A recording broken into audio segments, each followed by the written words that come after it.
Hai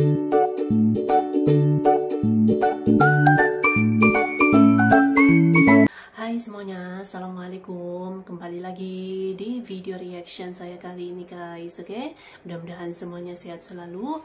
Nah, kali ini saya mau tengok video pembahasan tentang ini ya, teknologi-teknologi canggih buatan Indonesia yang telah mengubah dunia.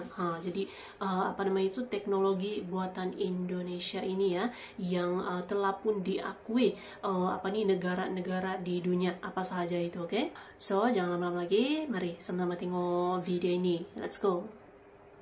Harapan kita adalah Indonesia bukannya ngejar Amerika, ngejar Eropa, ngejar Cina atau India. Aspirasi kita adalah kita leapfrog mereka, kita ngelompatin mereka. Karena potensi melompat teknologi itu sangat besar. Melompat teknologi.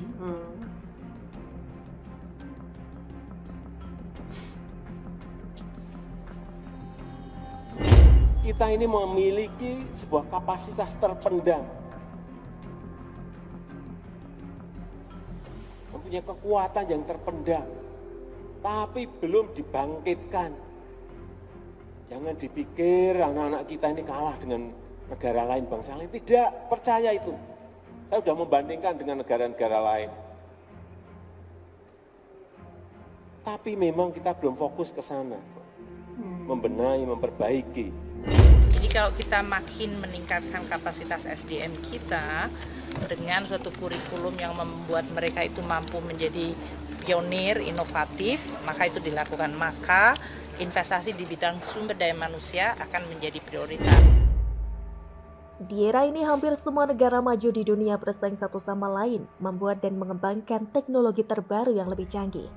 Di waktu yang bersamaan, beberapa kelompok di Indonesia justru meremehkan anak-anak bangsa yang tidak terinspirasi dari negara maju untuk membuat dan mengembangkan teknologi yang bersaing. Padahal jika mereka menyisihkan sedikit waktu untuk menonton berita atau mencari informasi di internet, ada banyak teknologi buatan Indonesia yang tidak kalah canggih dari negara-negara maju. Bahkan teknologi yang dibuat oleh orang Indonesia justru diakui dunia dan masih digunakan hingga sekarang. Apa saja teknologi buatan Indonesia yang membanggakan itu? 1. Fast Fourier Modulation atau FFT. Di akhir tahun 2014 lalu, viral sebuah berita yang menyatakan bahwa penemu jaringan 4G merupakan orang asli Indonesia. Tapi faktanya tidak ada satu orang pun yang menemukan teknologi jaringan 4G, melainkan para peneliti yang saling menyepakati apakah sistem atau teknik tersebut akan dipakai dalam sebuah standar atau tidak.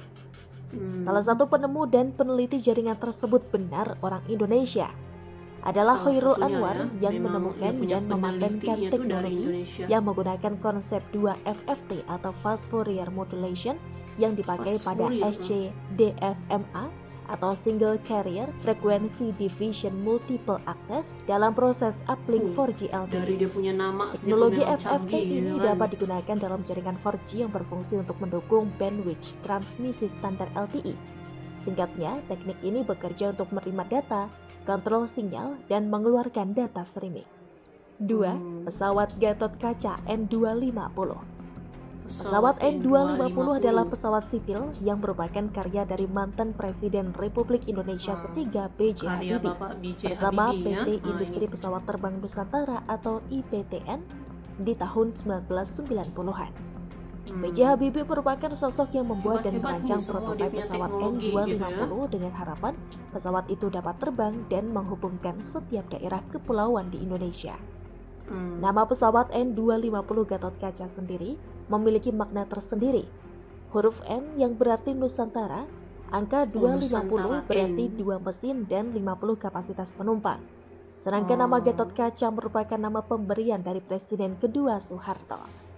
Spesifikasi pesawat ini menggunakan mesin dual turboprop 2439 kW Allison AE 2100C dengan 6 bilah baling-baling. Untuk performa pesawat ini dapat terbang dalam kecepatan maksimum hingga 610 km per jam, menjelajah di ketinggian 25.000 kaki dan jarak tempuh mencapai 2040 km. Sekarang pesawat N250 Gatot Kaca berada di Museum Pusat TNI AU Dirgantara Mandala, Yogyakarta.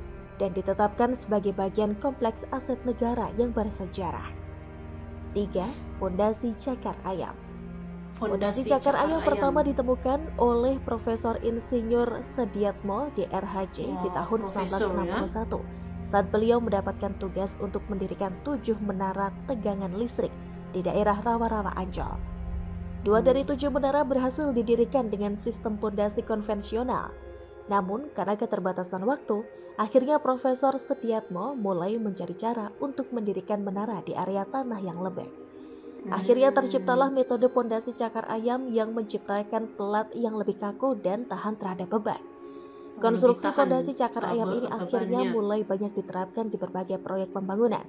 Salah satunya seperti Jalan Tol Palembang Indralaya, runway di Bandara Soekarno-Hatta, jalan akses Pluit Cikarang, dan masih banyak lagi. Hebatnya, pondasi cakar ayam ini telah diakui 40 negara di dunia, di antaranya adalah Inggris, Jerman, Jepang, Denmark, dan Singapura. 4. Teknologi Sosro Bahu. Teknologi Sosro Bahu merupakan salah satu karya yang ditemukan oleh Insinyur Cokor dan Rangga Sukawati. Teknologi ini terinspirasi dari hidrolik mobil. Saat dongkrak yang digunakan untuk mengangkat mobil ternyata dapat membuat badan mobil berputar karena sumbu batangnya. Akhirnya Insinyur Cokorda berhasil menyempurnakan rancangannya yang dinamai landasan putar bebas hambatan atau LBPH. Bentuknya menyerupai 2 piringan besi bergaris tengah 80 cm yang saling menanggung. Tebal piringnya mencapai 5 cm. Namun, piring dan besi tersebut dapat menahan beban hingga 625 ton. Di awal November tahun 1989, Presiden Soeharto turut ikut menyaksikan uji coba LBPH dan memberikan nama teknologi Sosro Bahu yang diambil dari sisipan cerita Mahabharata. Bahkan, temuan ini juga digunakan oleh insinyur Amerika Serikat untuk membangun jembatan di Seattle. Penemuan ini akhirnya mendunia dan memperoleh paten dari pemerintah Jepang, Malaysia, hingga Filipina. Hingga saat ini penemuan teknologi masih terus dikembangkan. Secara teoritis, Sosro Bahu mampu menghasilkan kekuatan hingga 100 tahun lamanya. Oke guys, jadilah dia videonya ini.